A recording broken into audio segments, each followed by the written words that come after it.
Thanks for watching. This short video focused on some lesser known sales transactions. They're still cool though. You might need them from time to time. Besides the regular invoice and sales receipt, credit memo, there's a couple I want to point out. When you click on the plus sign in the upper right of your client QBO file, or of the QBO file under the customers menu, if you scroll down, you'll see a refund receipt, and then we'll look at a delayed charge. We'll start with a delayed charge form. It's a non-posting sales transaction.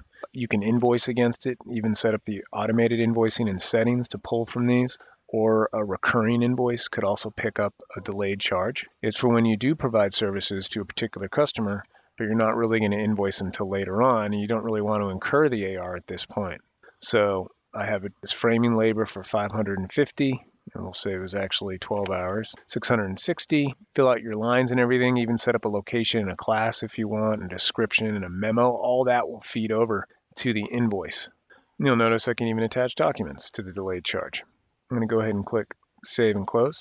Now let's go find it quick. Click on the search. I'm telling you, a great tip. Left click on that search field. It'll show the last 10 transactions or so, plus reports you might have opened. And we'll go look at the charge. It's just called charge. And if I click the More tab, there's no transaction journal because nothing was debited and credited, right? It's a non-posting transaction. Just want to make sure you see that. A couple places to track your delayed charges. Obviously, when you go to sales in the left-hand panel, it'll fall up under unbilled activity. And if I just search for the particular customer, you'll see the charge right here is what we created. I created another one today. Maybe it's this one, the 660, right? So you can start the invoice, or if you go back to sales and then go to all sales, again, you can drill in on unbilled activity, or I can actually filter by transaction type, and you can choose unbilled income because that's what it's going to fall in under as the type of transaction. Go ahead and click apply. And as we resort this, you'll see general customer, right? I got 1,210 in charges. And that's what delayed charges are going to show up that way. So you could drill in that way or go start the invoice as well. It's also report. If I go to reports and then all reports and review sales, right? Let me go back, see review sales. There you go. Scroll down, you'll see unbilled charges. And that would also show the delayed charges that you might have open, including time as well. But it'll also have charges, right? For the general customer, I got these two from today. And then of course, when you're on the invoice itself. So I showed you a couple places you create the invoice from, the customer record or the sales transaction window, but I can also just go to an invoice. And when I pull up that customer and tab off the field, the drawer will open up. And you can filter looking at just charges. And there are the charges that I can then add. And then once you add it to the invoice, then it becomes posting.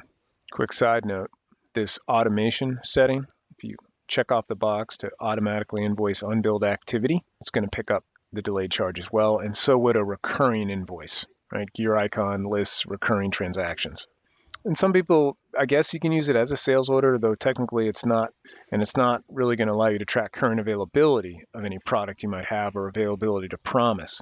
But the delayed charges, I think there's a lot of clients, service-based clients, that would be ideal for. Some people do use it as a workaround to sales order. Okay, the other lesser known, but still kind of cool, is a refund receipt. So if a sales receipt is when you sell something that has nothing to do with accounts receivable, it's like someone comes in or they call over the phone and they sell it. If you're not doing a credit memo, because again, you're not impacting accounts receivable, then you can do a refund receipt, which is just that. Customers stand in front of you over the phone, and you can choose a particular payment method, maybe back on their Visa or MasterCard, enter the credit card details, or a check or cash or whatever, and you're going to refund from checking, and then choose the actual item that they're returning or something, and we'll go ahead and look at because this is a posting transaction, so we will look at the accounting behind it. And then you'll get this little pop-up, refund successfully issued.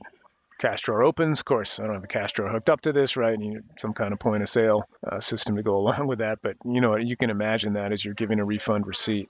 And if we go back to the refund receipt, just click on More, then Transaction Journal. Checking account was credited, although you're able to choose the asset account you're going to pull from or credit. And then, of course, the income was debited.